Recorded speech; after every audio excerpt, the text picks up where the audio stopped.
Hey guys, welcome to Film Fetish. I'm your host CJ, and you know what the deal is.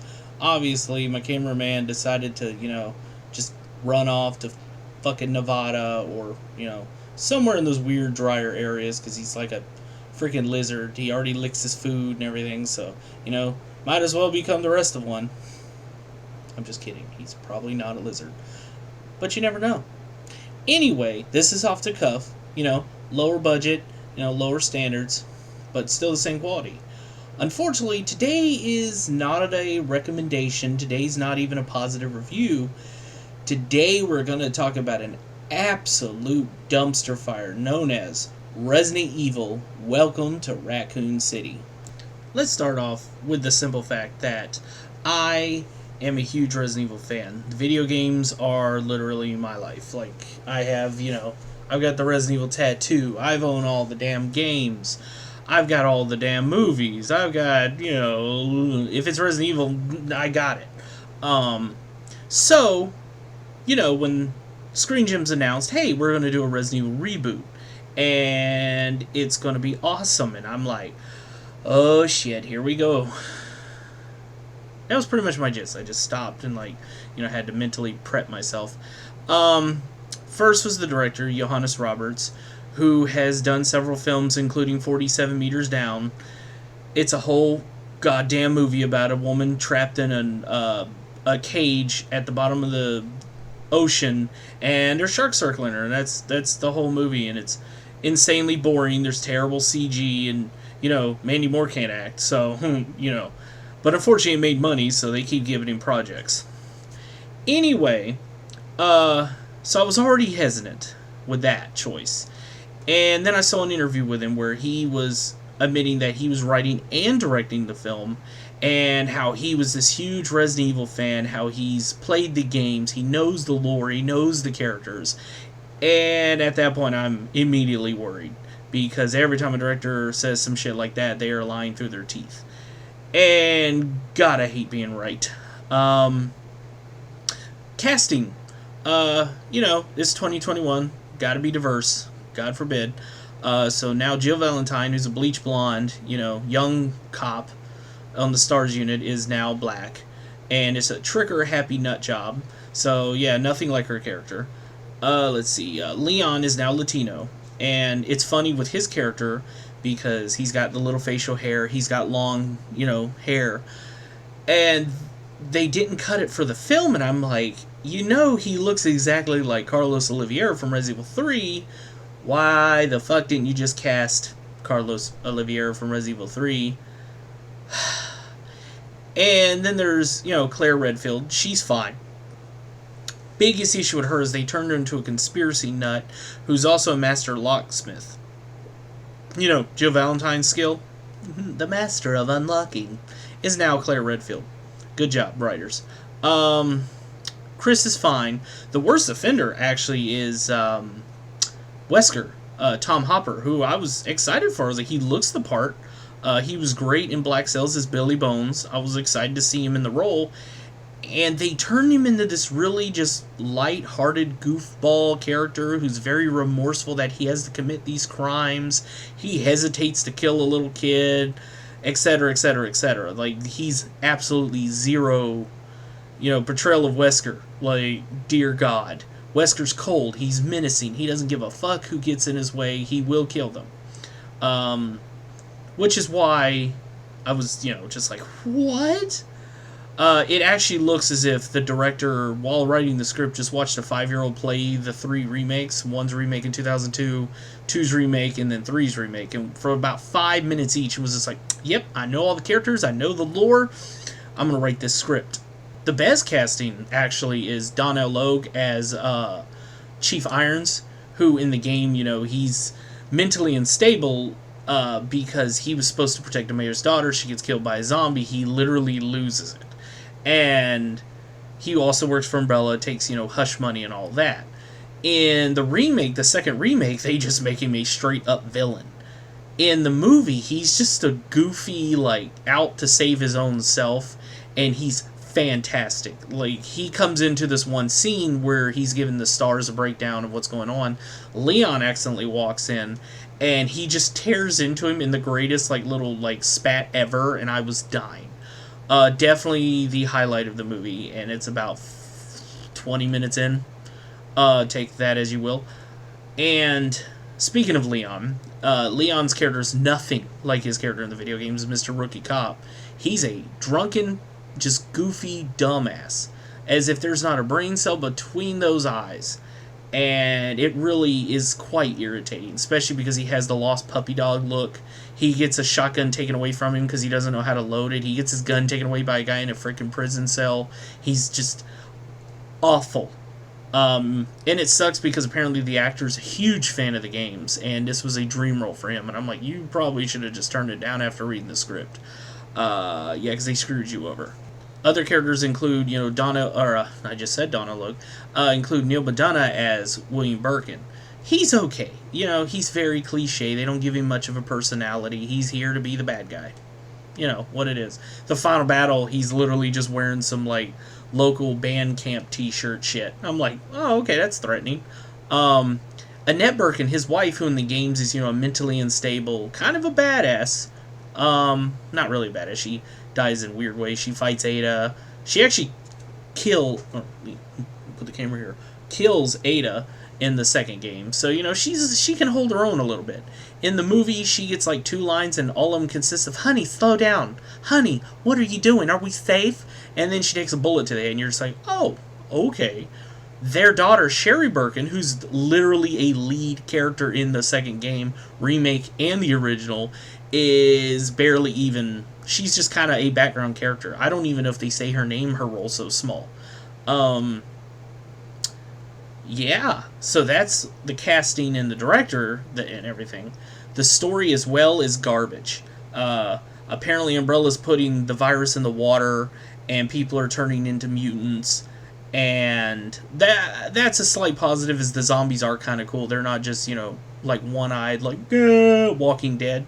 They're actually people who are just like, what is happening to us? They're bleeding from the eyes and stuff. That is kind of cool. And then they do eventually die and turn into zombies. And that's an interesting thing. But it's the rest of it's very just ooh, you didn't think that one through. Because the whole thing is, the water supply's infected, but Umbrella's giving you shots to keep you from getting infected. Little too on the nose about what the world we live in now is. So, good job, Mr. Roberts. You thought you were creative. Other issues is how lazy the story is told. In the opening, after an incredibly boring and unrealistic flashback to when Claire and Chris are kids and meet Lisa Trevor for the first time, we cut to Claire waking up in a, after a nightmare, oh my god! And the trucker that she's with from the remake of the game, he's even got the fat little cheeseburger he's eating. He goes on this 5-minute, horribly acted exposition dump of, why are you even going to Raccoon City? To see her brother, she said. It's a big mystery, she said. It's infuriating. You will want to, rip your eardrums out with your bare fingers. It's that bad. And I wish he was mercifully not in the movie much, but he's in way too many scenes. He's got, 3 major scenes, and I was just just kill him already, please, for the love of Christ. Yeah. The story doesn't get much better than that, unfortunately. Then, because Claire goes to see Chris, and she, like I said earlier, she's a conspiracy nut. So she puts in a VHS tape of this dude, it's in the water, Claire. We're all fucked. And she's like, it's real, Chris. It really is happening. And Chris is like, grow the fuck up. And he leaves. And that's it for that exposition dump. And then, yeah, they meet Lisa Trevor later and find out they're experimenting on kids. No shit. In a completely unrelated scene, rehash a cutscene from the game in live action from Code Veronica X, which has the Ashford twins plucking the wings off a dragonfly. It has jack shit to do with the movie. It's from Code Veronica X, which is way after 1 and 2, and it's not ever brought up again. It's really stupid. It's the director's just get it, I know the games. It's a terrible scene. They shouldn't have shot it. It was a waste. The movie's way too damn long already, and they just added to it. And in that same scene, this is also how terribly done the story is. Like I said at the very beginning, there's a shot when Claire and Chris are kids, and then there's another one where Claire escapes the orphanage. And then Claire is watching the tape of the Ashford twins, and it zooms in on her face and cuts to Birkin's daughter waking up screaming. So you're like, oh, that's a flashback? Is that supposed to be Claire? Oh no, it's not a flashback at all. It's actually concurrent with the plot. It's so stupid. You're just like, oh, that was a terrible transition. It's never explained. Yeah, so just the story is awful. The actors are nothing like their character counterparts. There's so many questionable shots in the film. Like, Claire's being chased by a zombie, so she hops on a motorcycle, skids out into the middle of the road, lifts the visor, and, like, not even half a second closes it and drives off. It's literally done. I was like, good job with the trailer shot. Probably should have cut that. Other little things, like, they're like, there's a lot of great references to the games. Like a fucking zombie writing itchy tasty on the glass and then smashing through it. Because that's a zombie's priority. It's like, oh, you thought you were clever. It's not. Just little things like that are so infuriating. They completely waste Daryl from Letterkenny. He's in 3 short scenes as Brad Vickers. And I think he speaks once and he's killed off screen. And it's just like, why'd you even have him in there? You could have had a nobody off the street. It was kind of infuriating. I mean, Richard Aiken, the guy who gets eaten by the snake or the shark in the games, like, he gets a bigger role and he gets eaten by zombies. Another little wink, wink, nod, nod. They're like, what's worse to die, like by a shark or a giant snake? I'm like, oh, shut up. That's just so many issues. The director is just... It's almost as if this was his first film, and it's not. He's done like 5 or 6 movies. So watching this, you're just like, God, is this your first film? Because there's so many amateur mistakes, so many horrible shots. Just like midway through the film in the Spencer Mansion, there could have been an amazing action sequence with Chris versus a bunch of zombies.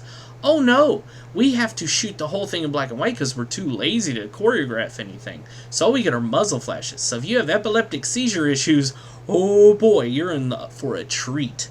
And then what was another? Oh, the worst offender of all. Where I gave up even trying to find something good with the film. It takes less than $10 to buy a squirt bottle and a thing of fake edible blood. You pour it into a zombie's mouth, they dribble it out after biting someone's throat out. Simple. This film's budget was a little higher than that. It's definitely a little higher than $10. And they were too lazy to do that. The zombie comes out of his cell, starts walking towards Leon. He has fake, poorly rendered CG drizzle coming out of his mouth. I gave up at that point because I'm like, if the director's too lazy to like, hey, let's just, put some fake blood in his mouth, then I don't care because he obviously doesn't, Yeah, it's that simple. The ending's garbage. They have a final battle with the monster form of Birkin, who looks straight out of a video game. He looks like Venom. He doesn't hurt anyone. He literally picks up Claire and slams her against the side of the train. She just lays there like, look at me, I'm beautiful still. And Leon comes out of fucking nowhere, who was driving the train, comes out of nowhere with a rocket launcher. It's not explained. He finds it off screen, and he literally goes, I found this. He steals Carlos's line from the 3 remake, and all he does is he fires it. The creature doesn't even try to move. It could have been a still shot, and I wouldn't even have known. That's how bad the CG is. And when there's a big fireball, and that's it. There's no gore splatter on the train. No one's covered in anything. Claire's still laying on the ground like, is it over? It's just such a rush job. Speaking of bad CG, when the trucker finally does turn into a zombie, blows up in front of the station, a fully CG creature, like a zombie, this is a trucker, he's on fire, fully CG walks into the station. I want to just ask the director, did they realize like stuntmen still exist and they're still willing to be put on fire? Because that shit looked bad. Like, I played, video games, and that CG, like, fire doesn't even look that bad. So, damn, learn how to render. Yeah, there's not many positives I can say. That's sad. Positives are, the practical sets look great. They built the police station. It looks phenomenal. They actually made it look like it does in the game, where it was a museum converted into a precinct. The Spencer Mansion, the parts that are practical are fantastic. They actually have the stained glass door where in the remake you have to go out and blow the dog whistle to get the fucking key. And then there's just other horrific CG shots. When they first walk into the Spencer Mansion, the shit is literally green screen. It had to be. And it's a stretched image. It looks almost as bad as my webcam probably looks to you guys. And I just went, why was it so fucking hard to build a set of stairs?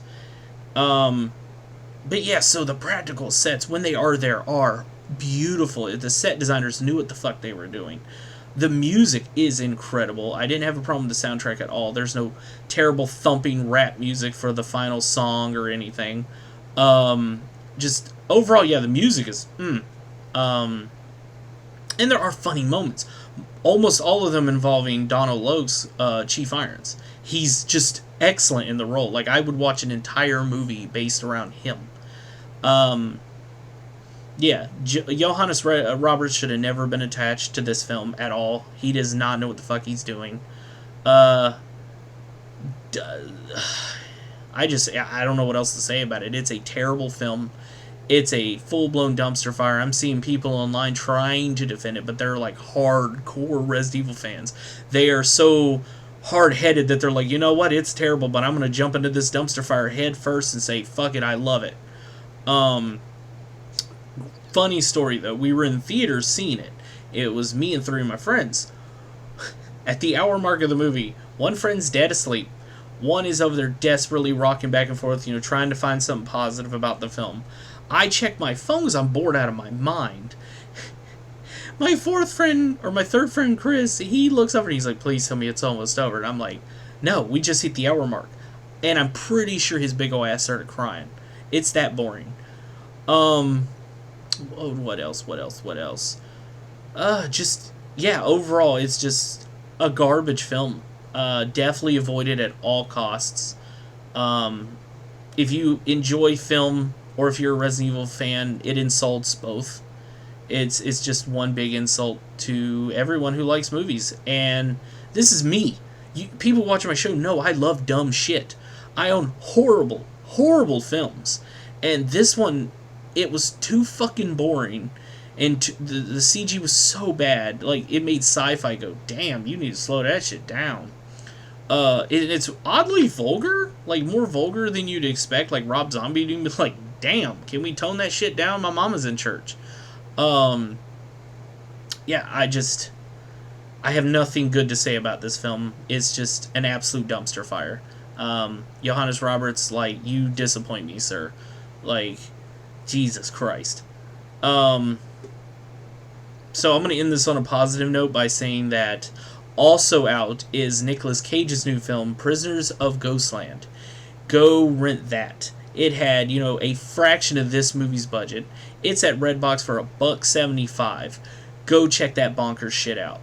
Because its CG looks good, its practical effects look good, its acting is hilarious. And yeah, I mean, it's Nicolas Cage, you're going to get an amazing rant, and dear God, he gives one.